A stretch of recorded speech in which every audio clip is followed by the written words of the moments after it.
So guys आज market opening session से ही बहुत ज्यादा वॉलेटाइल है। थोड़ी सी वीक ओपनिंग देखने को मिलती है प्रीवियस सेशन के कंपैरिजन में। फिर मार्केट में आता है एक बड़ी तेजी, फिर वापस से अचानक से गिरावट। तो पिछले 3 घंटे के अंदर अंदर अभी के शुरुआत के जो भी मार्केट के आवर्स हुए हैं आज के सेशन में बहुत वॉलेटिलिटी देखने को मिली है। लेकिन अच्छी चीज ये है कि बीएसई लिमिटेड ने कल की proper body, hard body create करी थी, जो हम लोगों ने कल के वीडियो में डिस्कस किया था। दिन के आखिर में जाकर के भी ऑलमोस्ट वही कैंडल बीएसई में बनी। अब कल की कैंडल का इंपैक्ट आज के दिन रहा, लेकिन ओपनिंग सेशन के पहले घंटे, लगभग पहले घंटे तक, उसके बाद में थोड़ी सी करेक्शन और 4000 के आसपास कहीं ना कहीं हैंग कर रहा है बीएसई लिमिटेड। मार्केट एक्सपर्ट्स का क्या कहना है, बहुत कुछ यहां पर अभी देखेंगे। और इसके साथ में एक डेट और इंपॉर्टेंट आपकी है, मैंने आपको कल भी बताई थी, एक बार फिर से उसको नोट यहां पर कर लेना।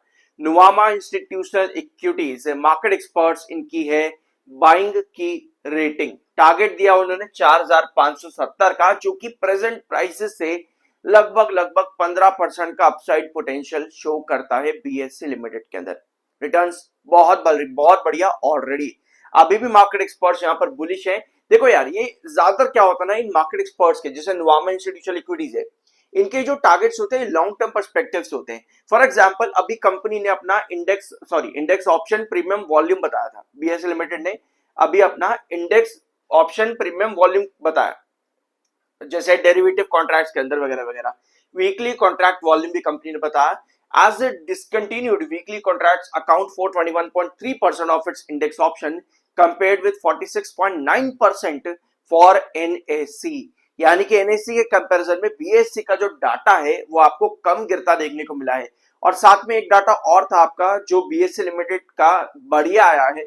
वेयर एज मार्केट शेयर की हम बात कर सकते हैं यहाँ पर। In short, market share BSE limited का एनईसी से बढ़िया था अप्रैल के पूरे महीने का, जिसको हम लोगों ने कल भी, मैंने आप लोगों के साथ शेयर उसको किया है, तो जरूर जाकर के देखना। तो ये चीजें कहीं ना कहीं ओवर पावर कर रही हैं बीएससी को ओवर एनएससी, जो कि एक अच्छी बात है। और इस वजह से market experts Nuvama institutional equities यहां पर बुलिश नजर भी आ रहे हैं।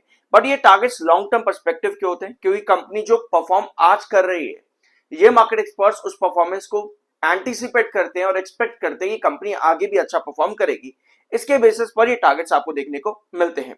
यह है बीएससी का एक्टिव कस्टमर बेस, जो कि 15 से 20 लाख के आसपास देखने को मिलता है monthly users versus around 42 lakh for NSC. NSC का 42 लाख का मंथली यूजर डाटा है और बीएससी का 15 से 20 लाख का मंथली एक्चुअल यूजर डाटा आपको अभी देखने को मिलता है कस्टमर बेस के कंपैरिजन में। ऑल्दो ये कंपैरिजन बहुत बड़ा है, मार्केट कैप भी इसके बड़े रीजंस बनते हैं। जिसका मार्केट जितना बड़ा उसके कस्टमर्स भी उतने ही देखने को मिलते हैं। अगर आप कहो कि जिसका कस्टमर ज्यादा उसका मार्केट भी उतना ही हाई देखने को मिलता है। तो एनएससी ऑफ कोर्स बीएससी के कंपैरिजन में काफी बड़ा है। देखना है, बड़ा और बढ़िया दोनों में डिफरेंस होता है। सो एनएससी का जो मार्केट शेयर है या फिर जो साइज है वो बीएससी से काफी बड़ा है। लेकिन क्या एनएससी बीएससी से बढ़िया है? ये एक थिन लाइन होती है बड़ा और बढ़िया के बीच में, कौन ज्यादा बेटर है। तो इसके लिए मेरे चैनल पर प्लीज एक वीडियो अवेलेबल है, जाकर के उसको जरूर देखना। ज्यादा कुछ आप लोगों को नहीं करना, चैनल पर जाओगे, ऊपर टॉप पे एनएससी सर्च लिखोगे, सर्च बार पे आपको 2 से 3 वीडियोस अवेलेबल है मेरे चैनल पर, वो तीनों के तीनों मिल जाएंगे। किसका डाटा कैसा है एनएससी का बीएससी का, सारे कंपैरिजन मैंने वहां पर कर रखा है। ठीक है, अब आते हैं अगले मार्केट एक्सपर्ट्स पे। जेफरीज, जैसे ही कंपनीज के क्वार्टर 4 के रिजल्ट्स आते हैं बीएसई लिमिटेड के, जेफरीज ने कंपनी में डी ग्रेड की रेटिंग ऑलमोस्ट दे दी, क्योंकि टारगेट जो है उसको कट किया।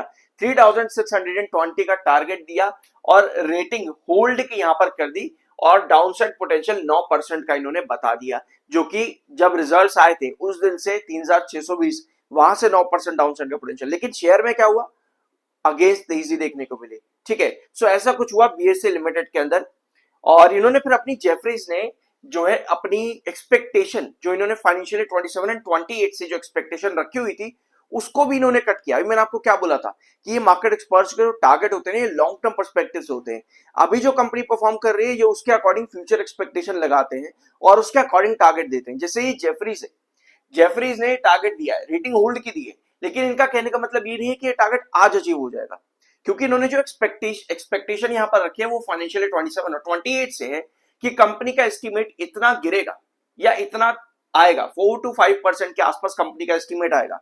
तो एक लॉन्ग टर्म पर्सपेक्टिव का ये टारगेट यहां पर इन्होंने दिया हुआ है, अभी का नहीं है कि भाई आपको आज ही देखने को मिल जाए।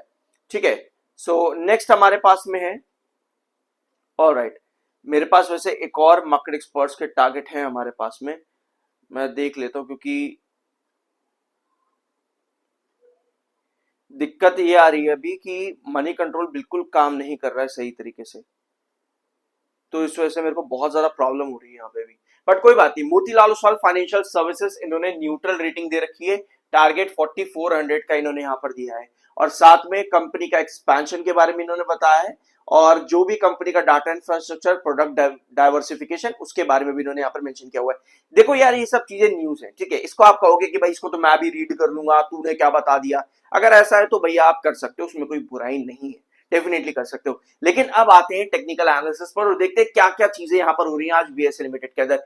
पहली डेट एक और नोट कर लेना, यहाँ पर 19 मई कंपनी के इन्वेस्टर मीटिंग है मोतीलाल ओसवाल के साथ में, और आज के दिन प्रॉफिट बुकिंग है, 3,40,000 सेलर है, 1,71,000 बायर है, तो 1:2 का रेशियो ऑलमोस्ट आज के दिन देखने को मिल रहा है, यानी कि एक बार पर दो सेलर।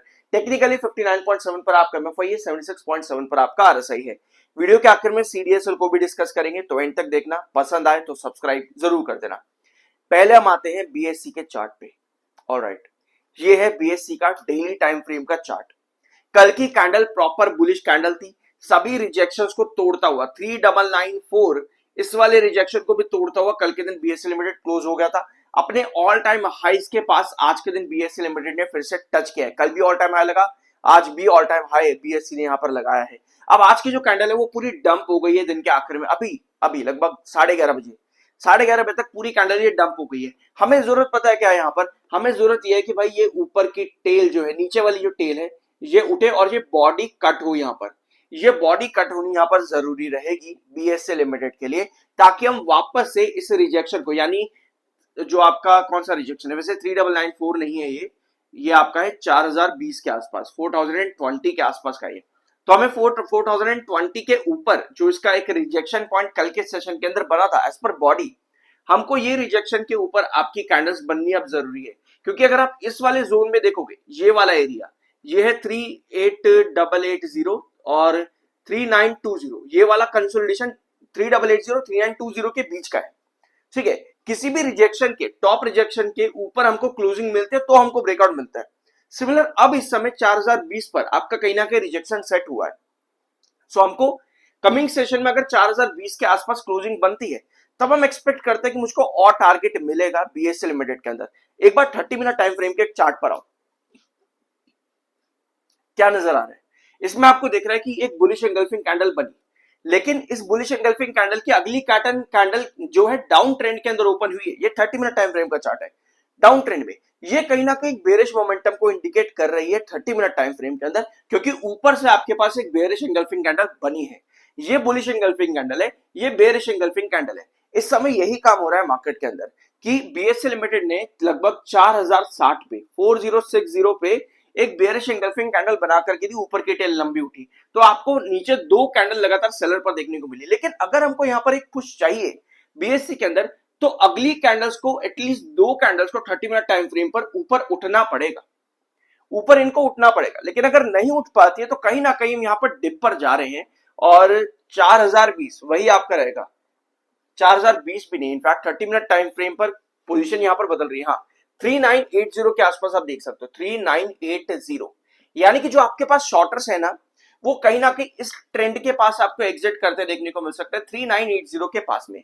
अब एक चीज को बहुत ध्यान से समझना, अभी हम बात कर रहे हैं शॉर्ट टर्म की, यानी कि अभी लॉन्ग टर्म के अंदर तो आपको पता है कि परपेंडिकुलर ब्रेकआउट, वेजेस पैटर्न, वो सब चीजें हो चुकी हैं बीएससी लिमिटेड के अंदर, आगे भी यही चलेगा बीएससी का कि यही पैटर्न को कंटिन्यू करे बीएससी लिमिटेड। लेकिन अभी एक चीज ध्यान से सुनना, आपके पास एक रिजेक्शन आता है, एक बेस आता है। इस समय मार्केट कैसे चल रहा है, बहुत अनसर्टेनिटी है, वॉलेटिलिटी ज्यादा है, लेकिन आपको किसी भी रिजेक्शन से आपको अगर गिरावट मिल रही है तो आपको इस तरह की कैंडल वहां देखने को मिलेगी। किसी भी बेस से अगर आपको वापस रिकवरी मिलनी होगी तो आपको इस तरह की कैंडल मिलेगी, जहां नीचे की टेल लंबी हो, जो बायर को इंडिकेट करती है, बुलिश एंगल्फिंग कैंडल, जिसके बाद में आपकी ऊपर की बॉडी जो है प्रीवियस बॉडी कैंडल के ऊपर उठे। अगर इस वाली कैंडल में आपके पास रिजेक्शन पर बनती है कैंडल, इसको बेरिश एंगल्फिंग कैंडल कहते हैं, इसमें ऊपर की टेल लंबी होती है। इस तरह की कैंडल में अगर आपके पास नीचे की तरफ कैंडल खुले, दैट मींस कि आपको गिरावट देखने को मिलने वाली है। तो इस समय यही चीज हो रही है, बेस के पास बुलिश एंगल्फिंग कैंडल चाहिए, रिजेक्शन के पास में आपको बेरिश एंगल्फिंग कैंडल मिलती है, तो दैट मींस कि वहां से गिरावट आने वाली है। तो शॉर्टर इस समय मार्केट के अंदर बहुत ज्यादा एक्टिव है, और कहीं ना कहीं इन्हीं दो कैंडल्स और रिजेक्शन और बेस के बीच में शॉर्टर इस समय काम कर रहे हैं मार्केट के अंदर, क्योंकि इतनी वॉलेटाइल मार्केट के अंदर बायर मिलना बहुत ज्यादा मुश्किल हो रहा है। तो कहीं ना कहीं यही चीज देखने को मिल रही है। अब आएंगे अगली कंपनी CDSL पे। तो CDSL में कल मैंने आप लोगों के साथ दो लेवल्स डिस्कस करे थे, मैं एक बार आपको दिखा देता हूं, शायद 1180 एंड 1224 थे, देख लेते एक बार। हाँ, 1180 1224 ये दो इंपॉर्टेंट लेवल्स कल के दिन हम लोगों ने इसमें डिस्कस किए थे आपके CDSL में। ठीक है, तो CDSL की आज की पोजीशन क्या है? 1208 कल भी और आज भी टच होता है, आपको आज वापस से गिरावट देखने को मिल गई। ऑल्दो कल के दिन बुलिश एंगल्फिंग कैंडल थी, अब ये एक बुलिश एंगल्फिंग कैंडल है, समझे इस चीज को, ये एक बुलिश एंगल्फिंग कैंडल है। तो इस कैंडल के अकॉर्डिंग जो बॉडी थी ना वो 1224 पर जानी चाहिए थी, लेकिन प्रीवियस कैंडल की विक को इसने रिजेक्शन क्रिएट करा और आपको वो मोमेंटम बनता देखने को नहीं मिल रहा है BSE में। यानी अगर आपको मोमेंटम चाहिए तो भैया जल्दी से मुझको दे दो एक बुलिश एंगल्फिंग कैंडल 1190 के पास में, तब आप एक्सपेक्ट करते हो कि वापस से अपट्रेंड थोड़ा सा देखने को मिलेगा। बट मेजॉरिटी में अगर आप देखोगे, मुझे पर्सनली लगता है, जो मैंने आपको कल भी बताया था, कि ये वाला एरिया 1220 एंड 1110 1180 ये वाला एरिया इंपॉर्टेंट साइडवेज कंसोलिडेशन फिर से बन सकता है BSE लिमिटेड के अंदर। बट यहां पर वॉलेटिलिटी बहुत ज्यादा हाई रहेगी CDSL में एज पर चार्ट पैटर्न, क्योंकि एक डाउनवर्ड रेजिस्ट पैटर्न दिया है, उसके बाद में अगर साइडवेज पैटर्न बनता भी है तो उसके लिए आपको बहुत पॉजिटिविटी चाहिए मार्केट में, नहीं मिल पाती है तो डिफिकल्ट रहेगा CDSL के चार्ट्स के लिए। इसके अलावा मैं आपको एक चीज और बताऊं कि CDSL इतना ज्यादा वीक क्यों है, इसके पीछे रीजन यही है कि कंपनी के कुछ रिजल्ट्स, प्रीवियस रिजल्ट्स अच्छे नहीं रहे हैं, इस वजह से CDSL में आपको बहुत ज्यादा वीकनेस देखने को मिलती है। इसके अलावा मार्केट शेयर भी इसका एक बड़ा रीजन है। वीडियो को यहीं पे एंड करते हैं, लेकिन आगे जाने से पहले आज बहुत सी कंपनीज अपने क्वार्टर फोर के रिजल्ट्स देगी। फॉर एग्जांपल टाटा स्टील अपने क्वार्टर फोर के रिजल्ट्स दे रही है, तो इसका वीडियो हम जरूर लेंगे। कमेंट बॉक्स में यस जरूर लिखना अगर आप चाहते हो तो। NHPC इसके लिए भी यस लिखना, हिंदुस्तान कॉपर इसके लिए भी, कोचिन शिपयार्ड, प्रीमियर एनर्जीज, SJVN, ये सभी कंपनीज आज अपने क्वार्टर फोर के रिजल्ट्स दे रही है और सबको हम डेफिनेटली आज के दिन डिस्कस जरूर करेंगे। तो तब तक के लिए मिलता है अगले वीडियो में, सब्सक्राइब जरूर करना। होप यहाँ पे कुछ नया जानने को मिला होगा।